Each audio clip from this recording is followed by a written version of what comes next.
Welcome to Semiosis 101 Season 2's 7th semiotic video. If you've watched Semiosis 101 videos before, then you will already know I am Dave Wood. Season 2's semiotic theme is a semiotic Rosetta Stone, which is a metaphor to the unlocking and design-centric translation of Charles Sanders Peirce's semiotic theory of semiosis, sign action. Why do you need Semiosis 101? Peirce's writing and terminology is very obtuse. In episode 2.6 last week, we explored through two books the selfish question of what can semiotics do for me? I promised that we would reframe that unhelpful question this week to something more useful. This week we will instead flip the subjectiveness of me to a more objective strategy of how Peirce's semiosis can help creatives encode richer connotative meaning into their visual communication outcomes. Hit subscribe and I will explain. So, what can semiotics do to help creatives encode richer meaning? Obviously, on Semiosis 101, we are only focusing on Peirce's semiotic theory. If you want to know why I am not including Saussurian semiotic theory, then check back to my first 3 Season 1 videos. Encode, richer, meaning. These are 3 words that deceptively frame a lot of specialist creative ability. So let us expand what we first mean by these 3 words in the context of visual communication design. If a creative produces a piece of visual communication work, there is an embedded purpose for its creation, to communicate something to someone for some purpose. Even in the simplest piece of throwaway design of a flyer, there is an intended, desired action embedded. Buy, come to, do this, protest that, etc. Meaning can be intended to be denotatively attained. This is this. But in our social, cultural existence, these forms of visual communication can be quickly ignored by a sophisticated audience as part of the visual noise of third parties vying for their valuable attention every minute of the waking day. This brings us to the connotative level of communication of messages and meaning. It brings the creative to the discipline's starting point of the client's brief's requirements. But more importantly, it brings the creative to semiotics and encoding meaning. In the context of Semiosis 101, this is obviously in the crafting of visual representations to connect with the target audience, to make the connotative communication more effective. This happens during the ideation period where the aesthetic is crafted. This visual language can be enhanced with more mindful application of semiosis. To enhance the aesthetic, the visual language chosen by the creative that will attract the attention of the target audience needs to be semiotically considered. We're not talking about a creative subjective style here, or what the creative likes, prefers, always does. We are discussing effective visual communication. We are discussing what the target audience needs to see, needs to know, and how they will positively respond. Hence, encoding, qualitatively speaking. Semiosis or sign action says it as it is, the action of the sign. What is the desired action? One that reinforces the message to be visually communicated. How does the visual elements of the communication begin to do this? Well, that is where the chosen visual aesthetic can be crafted through the nesting of various levels of semiotic science to codify the message. In Peirce's determination flow within the sign action, he uses 3 obtuse theoretical terms.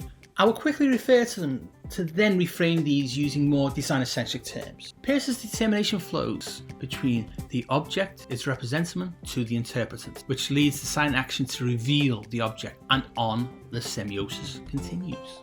Let me use 2 analogues to explain determination flow within a typical design process. First example is a broad brush, macro example of the entwined relationship flow between a client and brief, the creative and the target audience.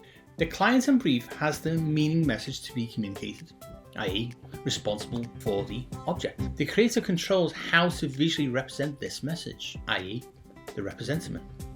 The audience interprets the representation, i.e.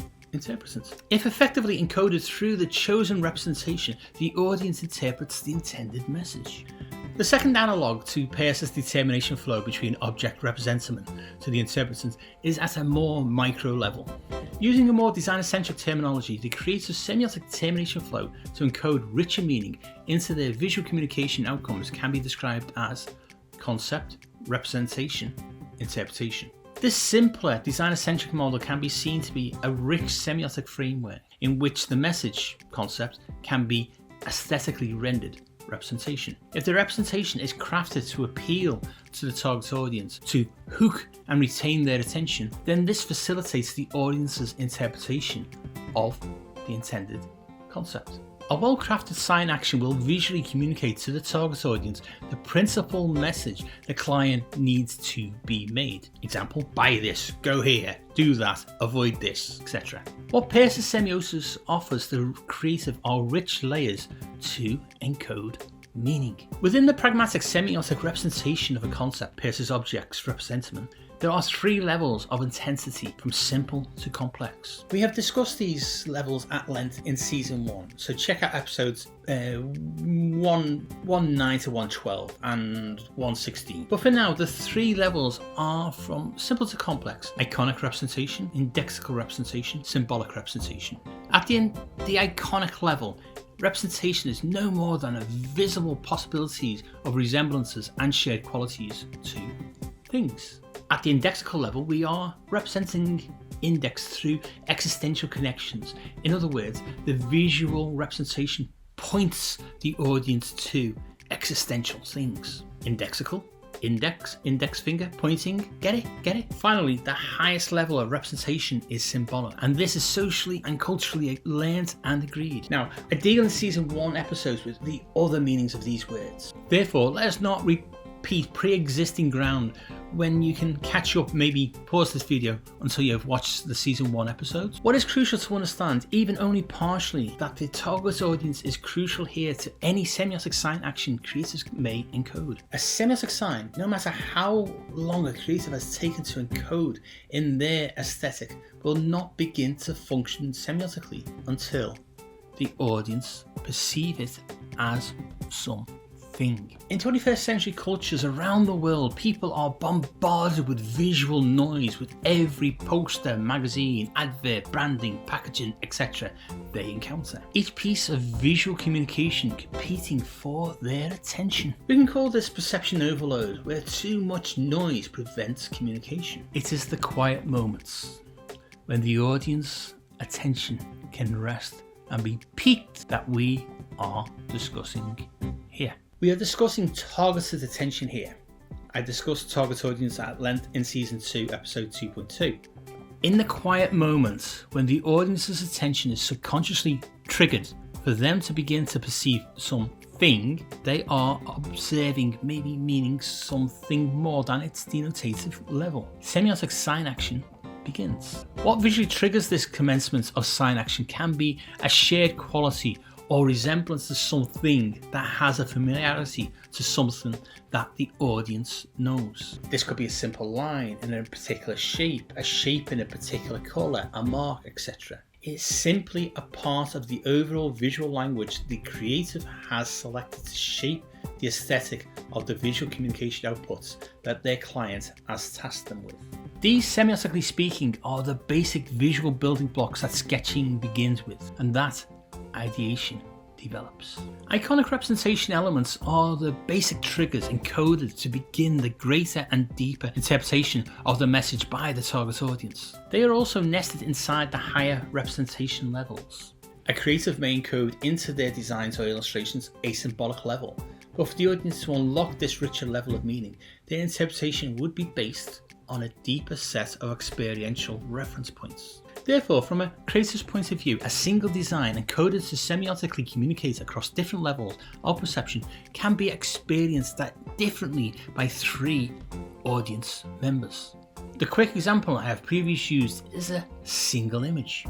One person sees a panda and knows this is the WWF organization. Another sees a panda. A third sees shapes defining some sort of animal, symbolic, indexical, iconic. All can be encoded in the same image. To conclude this 8th season 2 video by reframing the question from do for me to encode richer meaning, the sign action power of Semiosis opens up huge control over the creative's aesthetic and visual language choices.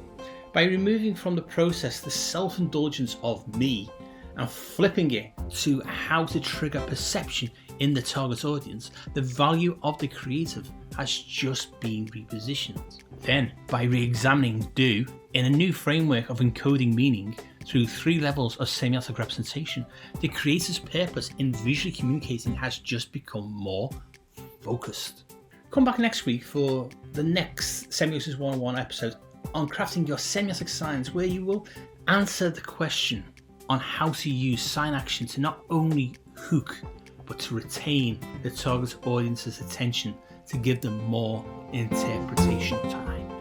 I am Dave Wood, a design educator and researcher, a published design author, and I've worked commercially as both a freelance illustrator and graphic designer.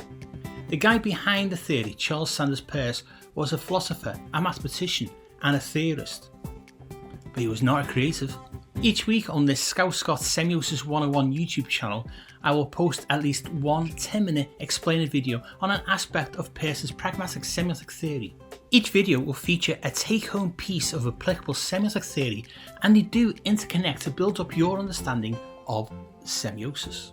Each free Semiosis 101 10-minute video will use design-centric terms instead of theoretical language. As a fellow creative and a published design author, I have a link in the description to my Scout Scott website.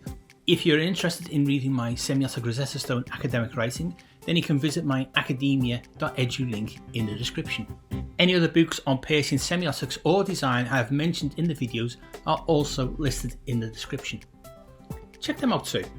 On the Semiosis 101 Substack semiotic resource, I have support materials for both free and paid subscribers. There are full annotated reading lists, video transcripts, 5-minute reads, plus other goodies and exclusive Semiosis 101 merchandise. The Substack link is in the description. Thanks for watching. Check out the other Semiosis 101 videos, like and share them with your friends, and hit the bell and subscribe buttons to be notified when next week's free Semiosis 101 video is published. You can also follow Semiosis 101 on the socials for updates. It is Semiosis 101 on Instagram and Twitter. See you all again next week for more Semiosis 101 to help illustrators and designers to enhance your visual communication skills.